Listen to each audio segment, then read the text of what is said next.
पाकिस्तान में एक बकरे के कान में वो कलमा फूक के उसको मुस्लिम बना रहा है, लेकिन ये वही लोग हैं जो जो अहमदियास को काफिर बोलते हैं, जो शियास को काफिर बोलते हैं। वो एक जानवर को इस्लाम में कबूल करवा रहा है कान में कलमा पढ़वा के। मतलब ये इस तरह की जहनियत के कोई टोटली, मतलब उसको टोटली ना, पाकिस्तान में तो हमारे यहाँ तो फिर भी सिर्फ ट्विटर पे ट्रोलिंग करते हैं ना, लेकिन पाकिस्तान में तो दिन दहाड़े उनको दुकान में घुस के मार ही देते हैं जस्ट बिकॉज वो आपकी आपकी बिलीफ के नहीं है, वो शिया होंगे या कुछ और होंगे, तो उनको तो दिन दहाड़े मार दिया जाता है गोली गन उठा के। तो ये तो आई एम सॉरी, मुझे हंसना नहीं चाहिए ऐसे सिचुएशन में, बट ये बकरे के सिचुएशन पे हंस रहे हैं हम लोग, बकरे वाली बात पे। बाकी मतलब वो गलत है, क्या ही गलत बात है। जो बाकी चीजें वो तो होनी नहीं चाहिए किसी सूरत। बिल्कुल, खैर बकरे पे हंस रहे हैं हम, और मुझे वो वीडियो भेजिएगा अगर मिले, मैं लगाऊंगी भेजा प्राइम में। लेकिन मुझे ये बताएं मगर, क्या आजकल इंडिया या भारत और अफगानिस्तान के बीच में काफी बातचीत चल रही है। आप तो खैर अफगानिस्तान जा भी चुके हैं, और तालिबान की गवर्नमेंट बन रही थी उस जमाने में, फखर ने वहां पर गए थे कवर करने के लिए। और उसके बाद जो एक आजकल हमारे एक जैसे एक्स मुस्लिम होते हैं ना, ऐसे एक्स फ्रेंड भी होना चाहिए। तो वो एक्स फ्रेंड जो है वो आजकल हमारे पीछे जूते चप्पल लेके पड़े हुए, तो उनके चैनल के लिए फखर ने रिपोर्टिंग की। और मेरा उसमें बड़ा रोल था कि मैंने फखर को कुछ और करने ही नहीं दिया कि वहां पे किसी और चैनल के लिए कहा, बस उनका वीडियो बना के भेजो, उनकी रिपोर्टिंग, और उसके बाद वो आज हमें ये सलाह दे रहे हैं। तो फखर, आपको क्या लग रहा है कि ये अफगानिस्तान के लोग जो है भारत के साथ मिलके ये हमारी वाट लगाने वाले हैं क्या? देखिए, मेरे ख्याल में हम अगर खुद अपनी वाट ना लगवाए ना, तो कोई हमारी वाट नहीं लगवाएगा। सबसे बड़ा मसला हमारा खुद का है।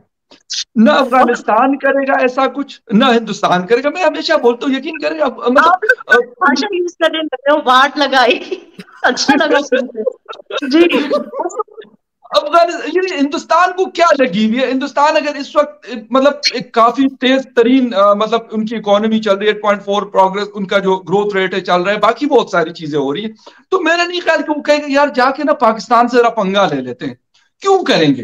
एक मतलब अंडरस्टूड सी बात है कि ठीक है, वो हम ये सोचते हैं कि यार उन्होंने अग्नि 5 का वो मिसाइल टेस्ट कर लिया, ये कर लिया, डिफेंस को स्ट्रॉन्ग कर रहे हैं, लेकिन उसका ये मतलब नहीं है।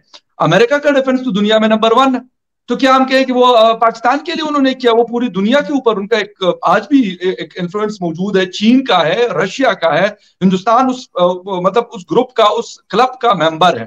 तो एक बात तो ये हो गई। जहां तक अफगानिस्तान की बात है, तो अफगानिस्तान को हम पहले समझते थे अपना 5वां या 6ठा प्रोविंस समझते थे, क्योंकि जब अशरफ गनी साहब थे तो हम पक्का ये समझते थे, लेकिन जिस वक्त तालिबान आए तो उसके बाद तो हमने कहा बस अब तो होगा ही होगा ना।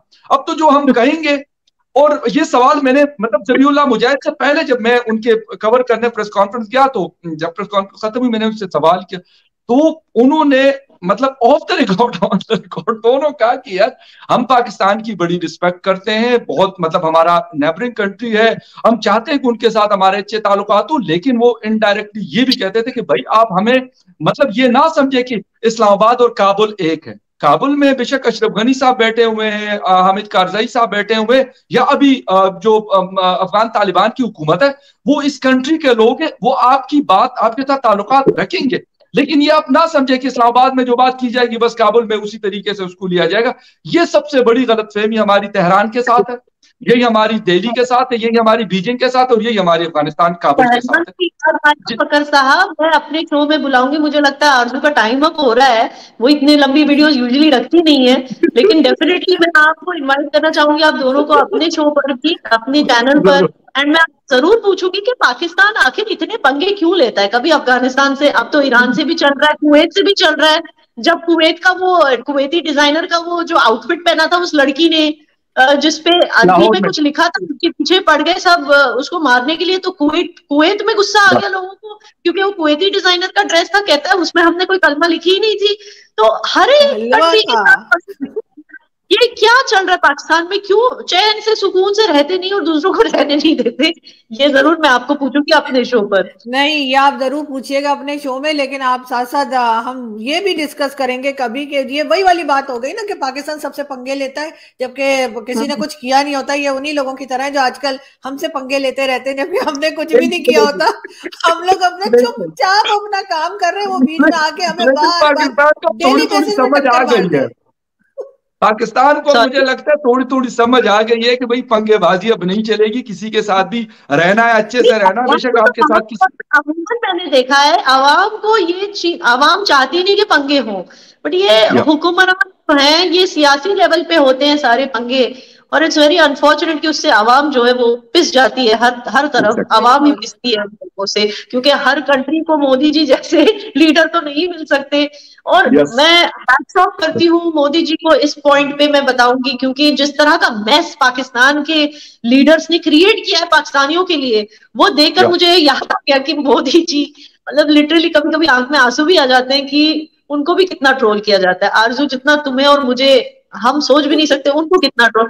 और हम तो क्या करते हैं, हम सिर्फ बयानबाजी करते हैं, चाहे वो यूट्यूब पे हो या न्यूज चैनल्स पे हो। हम सिर्फ अपनी राय रखते हैं, हम कोशिश करते हैं कि लोग अपनी राय चेंज करें हमें सुनकर। हम सिर्फ ये करते हैं। मोदी जी कितना करते हैं देश के लिए, इतना करते हैं। अगर आप एक एक चीज पर जाए ना, उनकी एक एक जिस तरह की स्कीम्स उन्होंने प्लान की, रिलीज की, अलग अलग जगहों पे अलग अलग लोगों की तकलीफों को देखकर उस हिसाब से जो उन्होंने किया, जिस पैमाने पर वो इंडिया को ले गए हैं, उनको भी कितना बुरा लगता होगा कि जो मेरे देश का यूथ है, बनस्बत इसके कि इन अच्छी चीजों को देखकर खुश हो जो मैंने किए हैं, उसके बनस्बत एक दूसरे से लड़ने में लगे, हिंदू मुस्लिम को लेकर या छोटी छोटी बातों को लेकर एक दूसरे से ट्विटर पे लड़ने में। जो मेरे बच्चे हैं, मेरे देश के बच्चे हैं, उनको तो एकजुट होना चाहिए।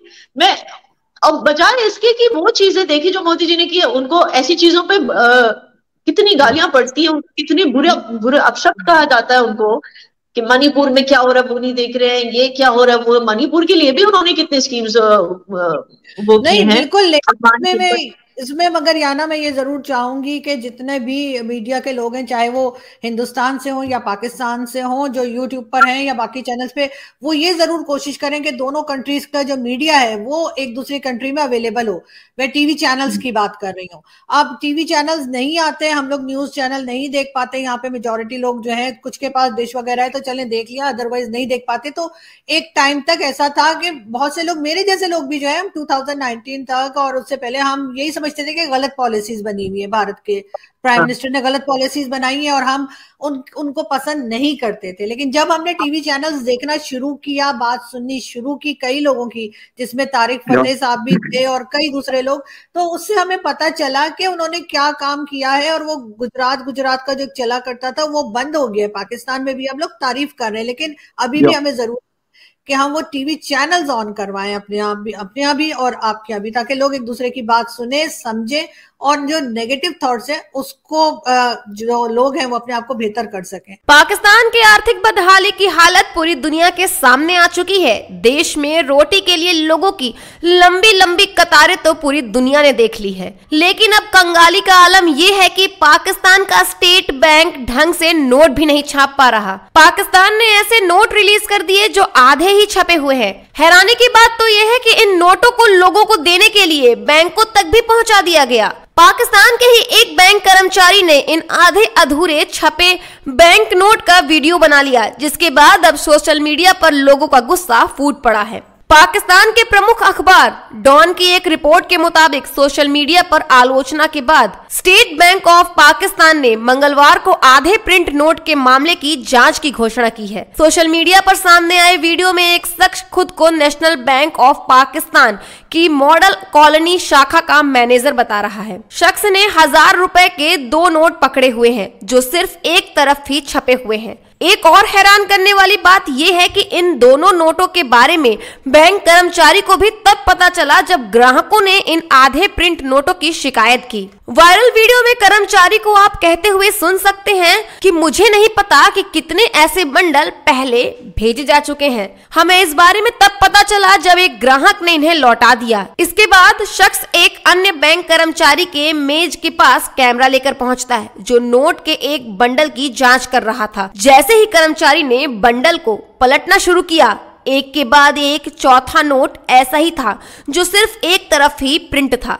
मैनेजर ने आगे कहा कि हर बंडल में से कम 2 नोट इस तरह आधे छपे हुए हैं। आधे छपे नोट का वीडियो आने के बाद कुछ ही घंटों में सोशल मीडिया पर यह वीडियो वायरल हो गया, जिसके बाद पाकिस्तानी लोगों का गुस्सा फूट पड़ा। एक्स, फेसबुक और इंस्टाग्राम पर वीडियो शेयर करते हुए लोगों ने जमकर अपनी भड़ास निकाली। एक यूजर ने एक्स पर लिखा, जब आप बैंक और एटीएम से नकदी निकाल रहे हो तो बहुत सावधान रहें, एक एक नोट की जांच बारीकी से करें। फार्म कराची नाम के हैंडल से लिखा गया, यह Pakistan security printing press Karachi के प्रिंटिंग स्टाफ की लापरवाही है और स्टेट बैंक भी उतना ही जिम्मेदार है। फेसबुक यूजर फैजल बट ने टिप्पणी की, अगर ये नए बंडल हैं तो यह स्टेट बैंक का बेहद गैर जिम्मेदाराना व्यवहार है। पोस्ट के नीचे एक अन्य युवक ने कमेंट किया, स्टेट बैंक ऑफ पाकिस्तान को इसके खिलाफ गंभीर कार्यवाही करनी चाहिए।